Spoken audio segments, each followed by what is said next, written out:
사도신경하심으로 우리 신앙을 고백합니다. 나는 전능하신 아버지 하나님 천지의 창조주를 믿습니다. 나는 그의 유일하신 아들 우리 주 예수 그리스도를 믿습니다. 그는 성령으로 잉태되어 동정녀 마리아에게서 나시고 본디오 빌라도에게 고난을 받아 십자가에 못 박혀 죽으시고 장사된 지 사흘 만에 죽은 자 가운데서 다시 살아나셨으며 하늘에 오르시어 전능하신 아버지 하나님 우편에 앉아 계시다가 거기로부터 살아있는 자와 죽은 자를 심판하러 오십니다. 나는 성령을 믿으며 거룩한 공교회와 성도의 교제와 죄를 용서받는 것과 몸의 부활과 영생을 믿습니다. 아멘. 찬송가 436장 나 이제 주님의 새 생명 얻은 몸 함께 찬양하겠습니다.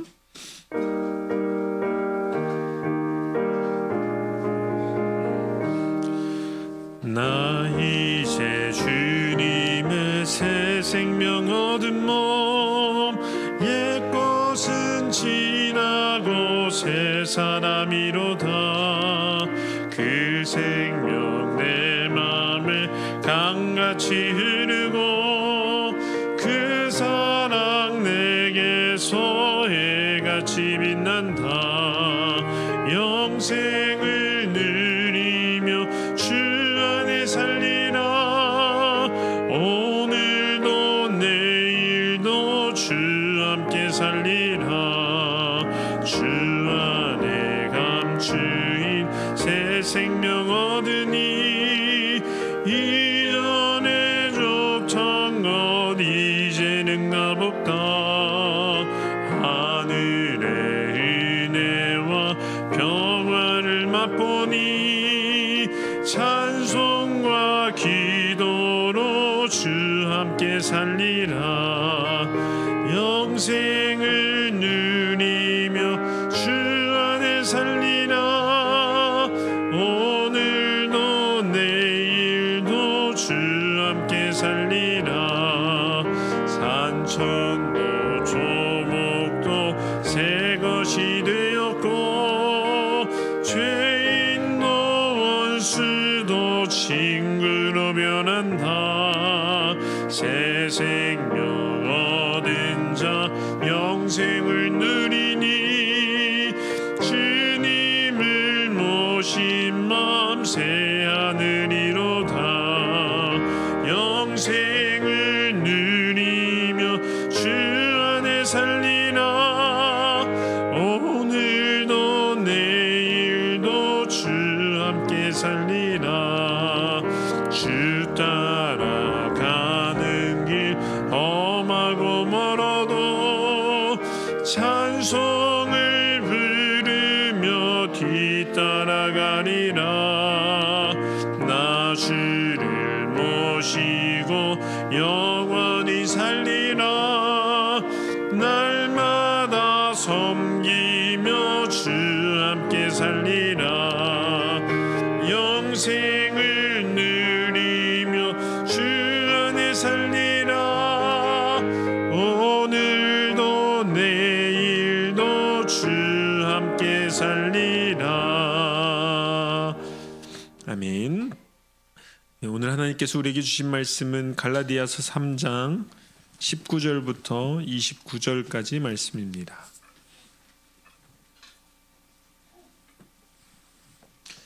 갈라디아서 3장 19절부터 29절까지 말씀입니다. 한 절씩 교독하신 후에 마지막 절은 합독하도록 하겠습니다. 그런즉 율법은 무엇이냐? 범법함으로 더하여진 것이라. 천사들을 통하여 한 중보자의 손으로 베푸신 것인데 약속하신 자손이 오시기까지 있을 것이라. 그 중보자는 한편만 위한 자가 아니냐? 하나님은 한 분이시니라. 그러면 율법이 하나님의 약속들과 반대되는 것이냐? 결코 그럴 수 없느니라. 만일 능히 살게 하는 율법을 주셨더라면 의가 반드시 율법으로 말미암았음이리라. 그러나 성경이 모든 것을 죄 아래에 가두었으니 이는 예수 그리스도를 믿음으로 말미암는 약속을 믿는 자들에게 주려 함이라. 믿음이 오기 전에 우리는 율법 아래에 매인 바 되고 계시될 믿음의 때까지 갇혔느니라.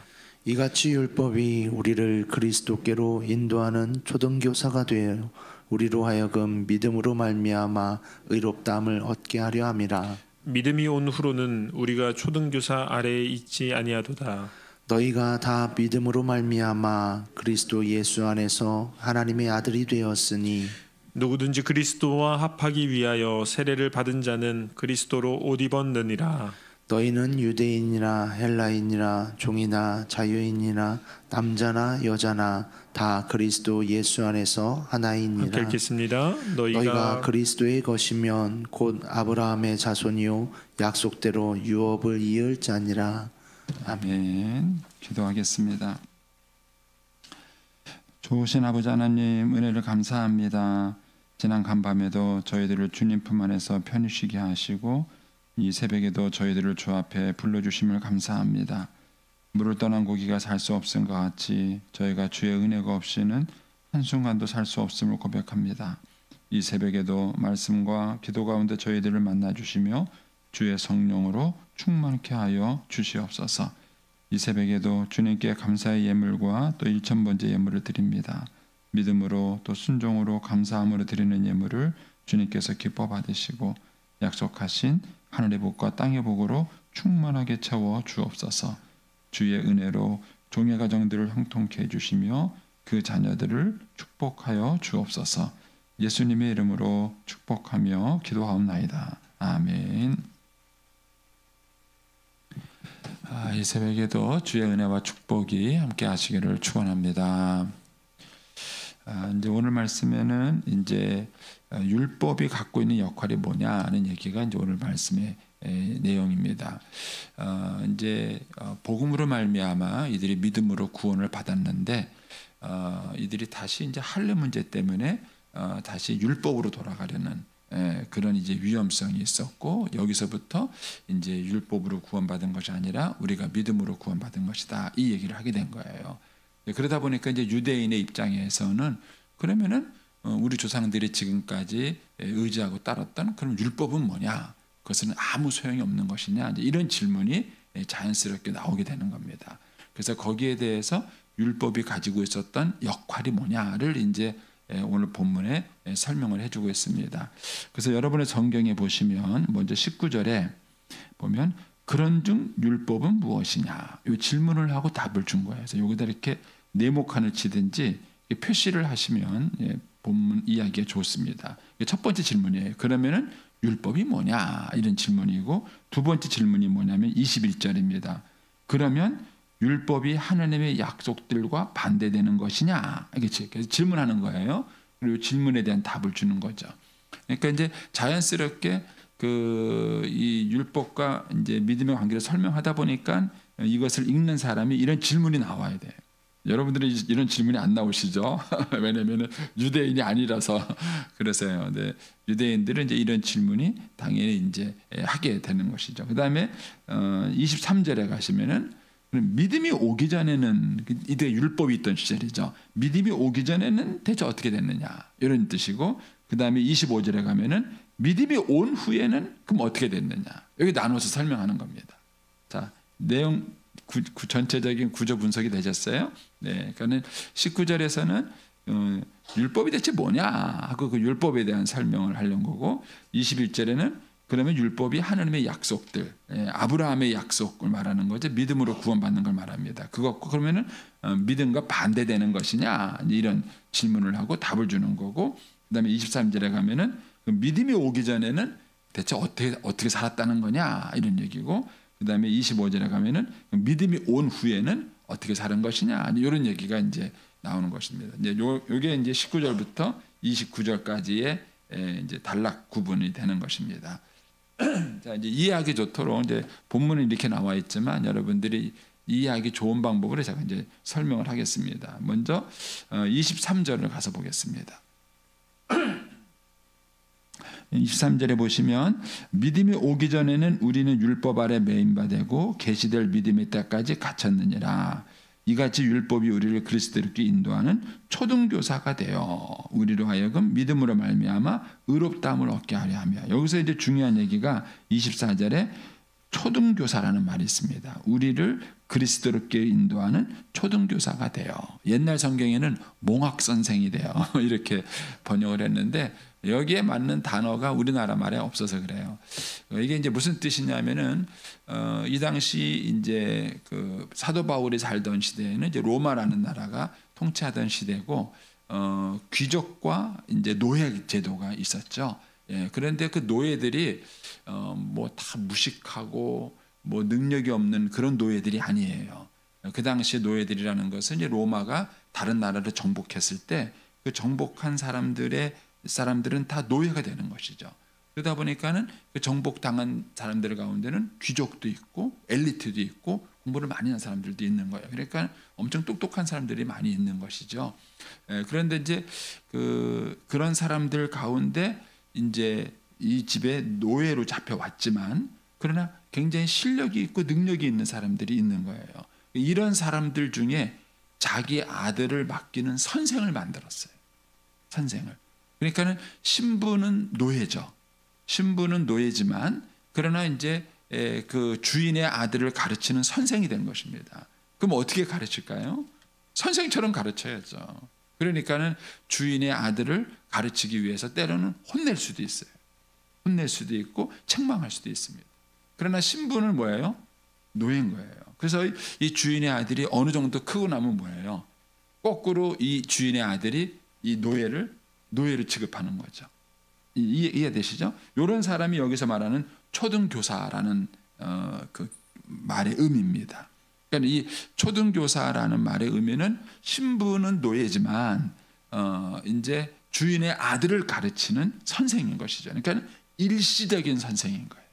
그러니까 이 아들이 클 때까지는 선생이지만 이 아들이 어느 정도 커서 이제 장성한 성인이 되면은 뭐예요? 그때부터 주인이 되는 거예요. 이게 율법의 역할이라는 거예요. 율법의 역할이라는 것은 하나님께서 구원 역사를 일으키기 위해서 예수 그리스도를 통해서 우리를 구원하시는 거예요. 그래서 이 구원의 역사는 언제 시작이 되느냐? 사실은 창세부터 시작이 돼요. 아담과 하와가 범죄했을 때부터 하나님은 예수 그리스도를 보낼 그런 구원의 계획을 세우세요. 그런데 그 예수 그리스도가 오기 전에 있었던 게 뭐냐면은 율법이었던 거예요. 그래서 율법은 예수님이 오기 전까지 한시적으로는 역할을 했는데 그때까지는 초등교사 역할을 했다는 거예요. 그리고 이제는 예수님이 오셨으니까 그 역할이 끝난 거예요. 그 역할이 끝났으니까 초등교사가 필요 있어요, 없어요? 필요 없는 거예요. 이제는 필요 없는 거예요. 이게 율법의 역할이에요. 율법이 필요 없는 것도 아니고 한시적으로 필요. 그럼 어떤 역할을 했느냐 이런 거예요. 자, 21절로 가보겠습니다. 21절에 가면은 그러면 율법이 하나님의 약속들과 반대되는 것이냐? 네, 그럴 수 없다. 결코 그럴 수 없다 하고 먼저 답을 준 거예요. 그러니까 여기서 말하는 약속은 아브라함을 통해서 주신 약속이에요. 예, 그래서 하나님이 아브라함을 통해서 너는 천하 만민에게 이제 복을 되는 약속을 주는데 그 아브라함이 그 약속을 행위로 받은 게 아니라 믿음으로 받은 거잖아요. 그래서 이 약속은 믿음으로 받은 건데 그럼 이것과 율법이 반대되는 것이냐? 그럴 수 없다는 거예요. 율법과 믿음은 율법과 복음은 반대가 아니에요.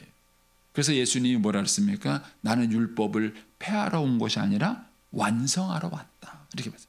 율법을 완성하신 것이지 율법이 쓸모 없어진 게 아니라는 거예요. 그래서 거기 보면 21절에 결코 그럴 수 없느니라 이렇게 말하면서 만일 능히 살게 하는 율법을 주셨다라면 의가 반드시 율법으로 말미암았으리라. 그치? 내가 율법을 완전하게 지켜서 의롭게 될 수 있었다면은 그러면은 율법으로 구원받는 거죠. 믿음이 필요 없는 거예요. 그러나 율법으로는 완전하게 구원받을 수 없기 때문에 하나님께서 이제 복음, 은혜의 믿음을 주신 것입니다. 그래서 율법이 가지고 있는 한계가 있었기 때문에 하나님이 믿음을 주신 것이다. 이렇게 이제 설명을 한 것입니다. 그러면은 율법이 왜 필요한가? 이 19절로 다시 거꾸로 올라가면서 그럼 율법이 뭐냐 하는 거예요. 율법이 왜 필요하냐 이렇게 말했을 때 범법함으로 더하여진 것이다 이런 거예요. 즉 율법의 가장 큰 역할은 뭐냐면은 죄가 뭔지를 깨닫게 하는 거예요. 그러면 언제 우리가 이제 십자가가 구원의 은혜가 되느냐면은요, 자기의 죄를 깨달을 때. 그래서 여러분들이 죄책감 때문에 고통스러워 보지 않았다면은 복음이 뭔지를 모르세요. 복음이 뭔지를 모르고. 그러니까는 사도 바울이 말하는 것처럼 사도 바울이 첫 번째 깨달은 게 그거예요. 선을 행하기 원하는 나에게 악이 함께 있다. 그리고 인간이 착할까요, 악할까요? 예? 악해요. 악합니다. 예. 우리가 아이들을 키워보잖아요. 얼마나 이뻐요. 그냥 너무 천사 같아요. 근데 그런 애들이요, 나쁜 짓 해요. 거짓말 한다니까요. 누가 가르쳐 준 것도 아닌데요, 그렇게 거짓말하고요. 그러니까 이 바울이 이제 율법주의를 살아오면서 철저히 느낀 게 그건 거예요. 자기가 선을 행하기 원하고 하나님을 기쁘시게 안 원하지만은 반드시 그 반대쪽에 뭐예요? 악이 있습니다. 그래서 여러분들이 신문 뉴스에 보면서 어떻게 이 사람이 그럴 수 있어? 놀라지 마세요. 그럴 수 있는 게 인간이에요. 목사는 타락 안 할까요? 목사도 타락해요. 장로님은 타락 안 할까요? 장로님도 타락해요. 이것이 그래서 율법은 우리를 뭘 깨닫게 하냐면은 어떻게 보면 자기 자신에 대해서 철저하게 절망하게 만들어요. 내 힘으로는 어떻게 할 수 없다. 내가 이렇게 악한 죄인인가. 그리고 그 죄를 깨달아야 십자가를 붙드는 거예요. 그리고 예수님께서 내 죄를 담당하셨다는 그 은혜가 그렇게 그것이 감동이 되고 그 은혜가 되는 것입니다. 그래서 율법의 역할은 뭐냐면은 우리로 하여금 죄를 깨닫게 하고 내가 죄인인 것을 알게 하는 거예요. 그런데 이것이 예수님이 오신 다음에는 필요 없어진 거예요. 왜 필요 없어졌냐면요, 이제는 성령께서 깨닫게 했어요. 죄에 대하여, 의에 대하여, 심판에 대하여 너희를 책망하시리라. 성령님이 우리의 죄를 깨닫게 해주시는 거예요. 그래서 우리 선배 목사님들이 성령님을 가르칠 때 잘못 가르친 부분 중에 하나가 이거예요. 성령이 임하시면 기적과 신비한 셈이 있는 거 맞습니다. 그러나 그게 주된 목적이 아니에요. 성령님이 임하시면 가장 큰 것은요, 자기의 죄를 깨닫는 거예요. 통해자복하는 것이 일어나는 거예요. 이게 성령님께서 하시는 큰 일이에요. 그래서 이 죄를 깨달음으로써 십자가를 붙들게 되고 그 십자가의 은혜가 얼마나 큰가를 알게 해주는 것입니다. 이게 율법의 역할이에요. 그러니까 율법으로는 죄를 깨달을 뿐이지 구원받을 수 없어요. 그런데 이 갈라디아 교회에 들어온 이 거짓 선생들이 율법으로 구원받을 수 있다고 자꾸 잘못 가르치는 거예요. 이제 그것 때문에 얘기를 하는 것이죠. 그러면 25절로 가보셔서, 그러면 우리가 믿음이 온 후에 예수 믿고 구원받은 다음에는 어떤 변화가 일어났느냐 하는 거예요. 이제 이걸 여러분들이 잘 묵상하셔야 돼요. 내가 예수 믿고 난 다음에 어떻게 되느냐. 첫 번째는 뭐죠? 이제 초등교사 아래 있지 않아요. 율법 아래 있는 게 아닙니다. 율법 아래. 그래서 율법을 무시하는 게 아닙니다. 율법이 필요 없는 게 아니에요. 그러나 이제는 내가 그 율법 아래에서 율법으로 말미암아 구원받는 자가 아니라는 것이죠. 그 다음에 또 어떤 일이 있었습니까? 26절에 너희가 다 믿음으로 말미암아 그리스도에 있어서 하나님의 아들이 되었으니 이렇게 말합니다. 예전에는 율법을 통해서 내가 어떤 자격을 얻으려고 그래요. 내가 이만큼 지키고 뭘 했고 뭘 했기 때문에 이런 거예요. 그러나 믿음은 뭐냐면은 그냥 은혜로 자격을 얻는 거예요. 은혜로 자격. 이거 참 설명하기가 제가 고민을 좀 해봤는데 설명하기가 참 쉽지 않은데요. 여러분, 그 부부 사이에서 아내가 왜 남편을 인정해 줄까요? 돈 잘 벌어와서요? 잘생겨서요? 왜 남편을 인정할까요? 사실은 그냥 좋으니까 남편 인정. 조건이 있으면 안 돼. 조건이 있으면 안 돼. 그게 이제, 근데 율법으로 맺게 되면요, 내가 남편 역할을 하니까, 내가 돈도 벌어오고 내가 내 역할을 하니까, 그러니까 남편으로 인정받는다. 이러면 문제가 있는 거예요. 만약에 그 역할을 감당하지 못할 때는 어떻게 되겠어요? 그러니까 율법은 행위로서 우리가 하나님의 자녀가 되는 것을 가르쳐 주지만, 이 믿음은 하나님의 은혜로 우리가 하나님의 자녀가 된 것을 가르쳐 주는 거예요. 그래서 여기서 너희가 믿음이 온 후에는 이미 하나님의 아들이 너희가 된 거예요. 하나님의 아들이 되었으니. 그리고 이제 28절에 가면은 너희는 유대인이나 헬라인이나 종이나 자유이나 남자나 다 그리스도인에서 하나다. 이 하나다라는 얘기는 차별이 없다는 거예요. 여러분, 유대인과 헬라인은요, 그 뭐라고 해야 돼요? 뭐라고 설명해야 될까 이거를? 그보다는 종이나 자유인으로 설명을 해볼게요. 제가 종이나 자유인 누구는 종이냐, 누구는 이제 종이 아닌 자유 시민이냐. 사람들은 차별을 갖고 있죠. 그러나 두 사람의 차이가 없다는 거예요. 그래서 여러분들이 복음을 갖고 여러분들이 이제 구원받은 사람이라면 그 믿음으로 복음으로 살아가는 사람의 인격적 특징이 뭐냐면은 사람을 차별하지 않습니다. 세상은 철저하게 차별. 이번에 이제 저희 교회에서 연탄은혜 개소식 했잖아요. 연탄은혜 개소식 같은 거 하면요 제일 중요한 게 자리 배치예요. 누가 먼저일까요? 예. 군수님이 먼저일까요? 국회의원이 먼저일까요? 누가 먼저예요? 저 잘 모르겠어요. 그래서 우리는 그런 거 잘 안 해봐가지고 그래서 이제 물어봤어요. 그러니까는 그런 경우 군수님이 먼저예요. 왜냐하면 지역의 장이기 때문에 자리 배치 1번이 군수님이에요. 이번에 우리 국회의원은 이제 국정감사 좀 바쁘셔서 못 오신다고 연락이 왔어요. 그래가지고 자리를 안 만들었지만 그럼 그 다음 2번 자리는 누가 할까요? 군의회 의장이 2번 자리에 이게 있어요. 1번, 2번, 3번, 4번. 세상에서는요 이 자리가 되게 중요해요. 바뀌면 큰일 납니다. 바뀌면 큰일 나요. 그래서 이 자리 배치를 해야 되고요. 차별이 있어요. 예. 나머지 귀빈이 아는 분들은 알아서 앉으세요.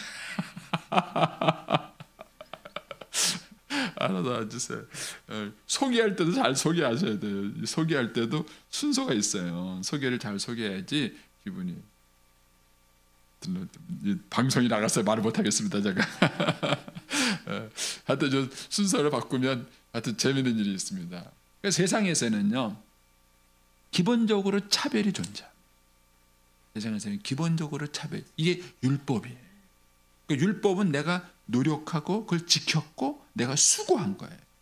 그래서 세상에서는 그 수고의 대가를 갖고 있기 때문에 반드시 많이 노력한 사람과 적게 노력한 사람의 차별을 갖고 합니다. 성경은 차별하지 않습니다. 우리가 은혜로 구원받은 것은 내가 노력해서 구원받은 것이 아니라 하나님의 은혜로 나를 값없이 구원시켜 주신 거예요. 종인 나도 은혜로 구원받았고 자유민인 너도 은혜로 구원받았으니까 너나 나나 똑같은 거예요. 그래서 그리스도 안에서 하나라는 것이 그겁니다. 그래서 교회가 정말 은혜로우려면은 차별이 없어요. 근데 교회가 은혜가 떨어지면 나타나는 증세가 뭐냐면 차별이 생겨요. 교회 일 봉사 많이 한 사람과 교회 봉사 적게 한 사람하고 차별하면. 그러면 교회에서는 뭘 말하느냐? 그걸 빚진 자다 이렇게 말해요. 왜 많이 했어요? 많이 받았으니까. 많이 받았다는 얘기는요. 빚졌다는 뜻이에요. 성경적 개념으로 말하면은요. 빚졌다는 개념이에요. 그러니까 나는 빚진 자이기 때문에 더 많이 한 것뿐이에요. 많이 가지고 능력이 있어서 많이 한 게 아니에요. 이게 이제 성경적인 개념이에요. 그래서 저와 여러분이 믿음이 오고 나면은 그리스도 예수 안에서 하나가 된 거예요. 유대인이든 헬라이든 종이든 자유인이든 남자든 여자든 그리스도 예수 안에서 하나. 이게 진짜 차별이 없는 거예요. 우리나라에서 말하는 차별금지법은 차별이 있는 차별이에요. 여러분 저 가만히 보세요. 그렇잖아요. 동성애자들한테 그런 성적인 선택권을 줬다면은 그러면 그거 반대하는 사람은 반대할 선택권도 줘야 될 거 아니에요. 그렇지 않습니까? 예. 지금 이제 트랜스젠더 하여튼 이 문제 때문에 많이 이제 외국에서 혼란스러운 게 뭐냐면요. 여자 화장실에 남자가 들어왔어요. 그래서 기겁을 하잖아요. 누구냐? 근데 자기 여자래. 왜 여자라고 들어왔어요? 얼마나 황당해요. 그러면은 너는 여자라고 생각해서 여자에 들어올 화장실 있으면 나는 너를 배척할 수 있는 자유도 있어야 될 거 아니에요. 뭐 그렇습니다. 그래서 이 진짜 차별이 없다는 게 뭐냐? 이거는 복음 아니면 설명이 안 됩니다. 우리 신자들이 정말 믿음 안에서 살아가는 사람이라면 우리는 차별하면 안 돼요. 저는 어디 가든지 차별 대우를 받아요. 왜냐하면 부여주왕교회 담임 목사라고요. 그 차별 대우를 받습니다. 근데 제가 이제 끝까지 고민하는 건 그거예요. 차별 대우를 받지만 차별 대우하지 않으려고 제가 부단히 제가 이제 고민하고 있습니다. 근데 이것이 이제 복음이에요. 네, 너무 많이 설명했습니다. 자, 결국 29절 얘기를 좀 하고 싶었는데, 자, 너희가 이제 믿음이 온화했다면은 또 달라진 게 너희가 이제 그리스도의 것이. 그 두 번째는 뭡니까? 아브라함의 자손이에요. 그리고 이제 세 번째가 뭐냐면은 약속대로 유업을 이을 자예요. 요걸 우리말 성경에서 뭐라 그러냐면은 약속을 따른 상속자다. 저는 이 상속자라는 개념을 갖고 여러분들이 묵상을 좀 많이 하셨으면 좋겠어요. 옛날 우리 믿음의 선배들은 예수 믿으면 죽어서 천국 간다. 이 천국 가는 것에만 강조를 했어요. 맞아요. 근데 이거를 다르게 표현하면은 천국을 상속받는. 예수 믿는 사람은 어떤 사람이냐? 하나님의 상속자라는 묵상을 해보세요. 하나님의 상속자. 상속자가 뭐죠? 예, 그 배너라는 영화, 옛날 영화 그 기억 혹시 보셔도 기억나는데 그 배너가 처음에는 노젓는 노예로 팔렸죠. 예, 자기 친구한테 배신당해서 노젓는 노예로 팔렸는데 그 전투에서 이제 그 로마의 그 사령관을 구해줘요. 예, 구해주는데 이 사령관이 자기 아들이 있었는데 이 아들이 전투 중에 사망해서 자식이 없는 상태예요. 근데 이제 이분이 이 배너를 자기 양아들로 삼아요. 양아들로 삼는 순간 어떤 일이 벌어지냐면은 이 사람의 신분도 상속받고 그래서 노예에서 갑자기 귀족이 된 거예요. 갑자기 귀족이 된 거예요. 그리고 이 사람이 갖고 있는 어마어마한 재산도 상속을 받아요. 그래서 저와 여러분이 구원받았다는 것은 상속자가 된 거예요. 상속자가 된 거예요. 그래서 내가 예수 믿고 구원받고 천국 간다 이런 개념보다는 내가 천국을 상속하는 자가 됐다. 하나님의 상속자가 됐다는 묵상을 한번 해보세요. 이게 구원받은 자의 큰 축복입니다. 그래서 저와 여러분은 하나님 나라를 물려받을 상속자요. 하나님의 아들이라는 것도 결국 하나님의 신분을 물려받은 상속자가 된 거예요. 그래서 우리가 하나님의 아들이 된 것입니다. 세상에 있는 상속자, 드라마 상속자도 있었잖아요. 이제 그런 걸 보면서 한번 생각해 보세요. 저와 여러분이 이 하나님의 자녀가 돼서 하나님의 상속자가 됐다. 이게 예수 믿는 우리에게 큰 축복이에요. 신분도 부귀도 모든 것도 우리가 주님께로 물려받은 상속자다 하는 것입니다. 이것이 믿음이 온 후에 우리에게 주어진 것입니다. 그런데 이 갈라디아 교회에 거짓 선생들이 들어와서 그들이 율법주의를 가르치면서 다시 이것을 떠나게 된 거예요. 우리 인간 안에는 그런 죄성이 있기 때문에 그런 것입니다. 그래서 오늘 아침에 여러분들이 이 부분을 잘 한번 묵상해 보시고 나는 누군가? 나는 하나님의 상속자다. 하나님의 상속자다. 이것을 한번 묵상을 해보시고 오늘 하늘도 믿음으로 승리하시기를 축복합니다. 기도하겠습니다.